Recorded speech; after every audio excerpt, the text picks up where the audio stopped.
Yo, what's up and what's going on, guys? It's your Obama here, back with another video on the channel, and today I'm going to be showing off a new money making method. Actually, before I start this video, I just want to mention that the idea of this farm was from Pricks. So I did just modify the farm and make it like almost 2 times faster, which I'll explain why in a minute. And honestly, this method is very OP, which I think might be nerfed very soon. But for now, just grab as much cash as you can, because why not? Who doesn't want extra cash, am I right? So yeah, without further ado, let's get straight right into it.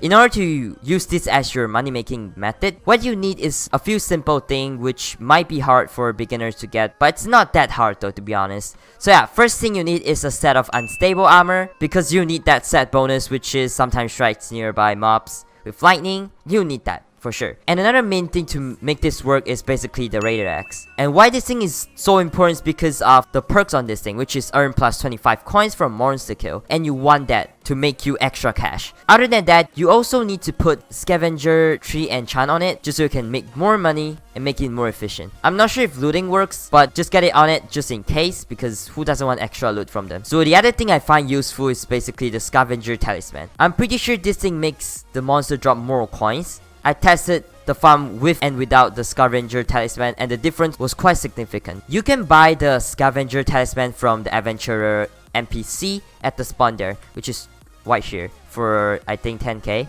Yeah, 10k, pretty cheap, and you make 10k in a few minutes, I guess. So why bother? And how do you get this Raider Axe is pretty simple. Let me get a few stuff real quick. 1 minute 37 seconds later. So how to get this axe is basically if you go to the birch part here, which is located on the new park island. You need to find this NPC called something Viking. I think it's called a melancholic or something.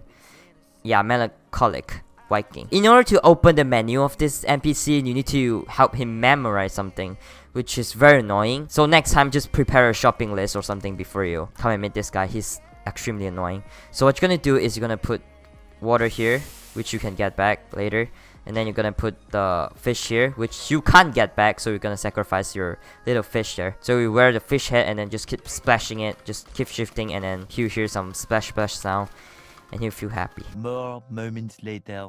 Yup, now he's happy. There you go. So what you need here is the Raider Axe. Okay, 130k, and there you go, you got yourself a Raider Axe. So my Raider Axe currently have like a wood collection of 141k, so that means that it's max. I don't know how the heck to calculate that, but I'll take it. Alright, now let's take a look at the farm here. So this is the money farm. So what I did as a modification is basically for Prick's version, he doesn't make them take 4 damage. So basically, after minions spawn the mobs, they'll be at 10k health, which means that it'll take 4 strikes to kill them, because each strike from the unstable armor is 3k damage. So what I did is I modified it so that the Tarantula minion will take around 7k damage, and after they landed, they'll be at less than 3k health. That means that they will die in 1 strike, and it makes it so much more efficient than Prick's version, because all it takes just 1 strike and you kill them all, and that is exactly what I call efficiency. So if you go up here, as you can see, I only have this small little building for minion, like to basically place minion and the chest basically. If you take a look at the inside here, it's kind of small for all these minions, but it is enough and it's efficient. So what we did is basically we built a 9x9 for interior, and then for the side here I placed a minion like this. So basically on each layer you can play around 6 minions. So 3 on this side and 3 on this side, and then the side you can put the chest just like that pretty easily. So how this works is basically you want to put a sign in between them, and this sign will be recognized as a block for them to spawn the mobs. So without this sign, the minion can't spawn any mobs, so you need to keep that in mind. You can place the minion below the sign, but only 1 block below. If you go another block below, then it won't work. You have to put another sign maybe, but it'll be kind of messy. So inside the minion, we have Enchant Lava Bucket, Minion Expander, and also Super Compactor. No diamond spreading like I explained on my last video, so don't do that, alright? And currently, I have 16 Tarantula minion. Also, yeah, the last requirement for this money making method is basically Tarantula minion. Technically, you can use other minions, but it won't be as efficient as Tarantula minion. So the best choice we have here is still the Tarantula minion. So if you have it, congratulations, you're making tons of money if you make this farm. And last, most important thing is basically the height of this farm. So all of you guys might be wondering what's the height of this farm.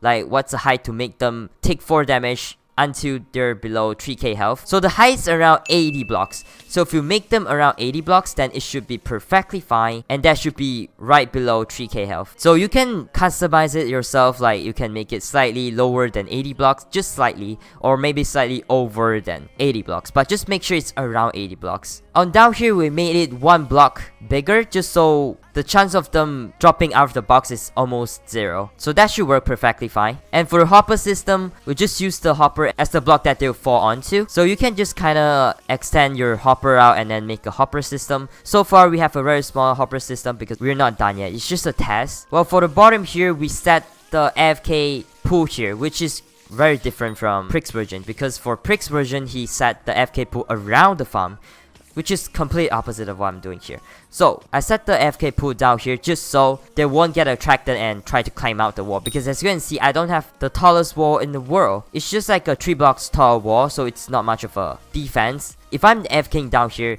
then even if the Tarantula minion are triggered by me, they can't do anything because they can't get down here. It's blocked, so they'll just try to get down here. They won't try to climb over the wall to get me. So that's why I built it down here. But please make sure that you're not building the AFK pool too low. Like, you need to make it close enough to the farm right here just so you can pick up the coin. And make sure you have the magnetic talisman just so you can increase your pickup range. Then the chance of you not picking up the coin is just almost impossible. What we're doing is basically we're building the AFK pool 1, 2, 3, 4 blocks below the hopper, and that's the ideal height. I'm pretty sure if you go 1 block lower, maybe the chance of you not picking up the coin is higher, so don't do that. And of course, this is just my design. If you want to modify it by putting better blocks or something, it's completely up to you, but please make sure that you don't ruin it by trying to make it aesthetic. So why am I so confident about this farm being better than Prix version? So basically, I did a calculation, also a test. So I AFK there for an hour. I didn't record it, but I did take a screenshot at 1 hour point. So I made a total of 231k just from AFKing, and what Prix claimed was he made 150k an hour from this, just because he didn't add the extra dropper, and my farm is almost 2 times more efficient. And why did I say 2 times? So basically, I only have a total of 16 minions, while he has a total of 23 minions. That's like a 7 minions difference, and that's a huge difference for me, honestly, if you ask me. And all my minions are basically level 2 and 3, mostly level 2, so the speed doesn't really affect that much. So that's one thing there. And for the 231k I made just from an hour, it doesn't include the resources that we get from killing all this. So I think they're full, kind of. Oh my god, I didn't AFK too long, but they're already full. I guess we have to extend it very soon, but it's not the point now. So let's just assume if looting works on them, that means that we're getting more loots than our old AFK farm. So last time I claimed that we were making well over 100k per hour worth of string and spider eyes, right? So now let's just claim that this farm is making me around 150k worth of items like strings and spider eyes. That means that I'm making around 350k an hour just from sitting here using my unstable armor, holding my rider axe, and that's literally it. And how OP this is. But I have a bad feeling that Hypixel is gonna nerf this thing very soon. Just maybe tomorrow or the next day after it's gonna get nerfed. But for me, what I'm thinking is just I just want to grab as much money as I can right now. And I'm pretty sure this method is completely not against the rules, because we're not getting any collection out of this. Like, I don't get combat XP for striking them with my unstable armor. The other thing to keep in mind is if people come to your island with unstable armor and also Rider X, and they use your AFK farm here, if they have telekinesis on their Rider X, they can actually get your loot. I'm not entirely sure if they can pick up your money, but I'm sure that they can pick up your items with telekinesis. So keep in mind, if you're using this farm, put your island on private. That's why my island is always on private now. So I'm sorry if you want to take a look at this closely in game, you can't, because I don't want anyone to abuse my farm.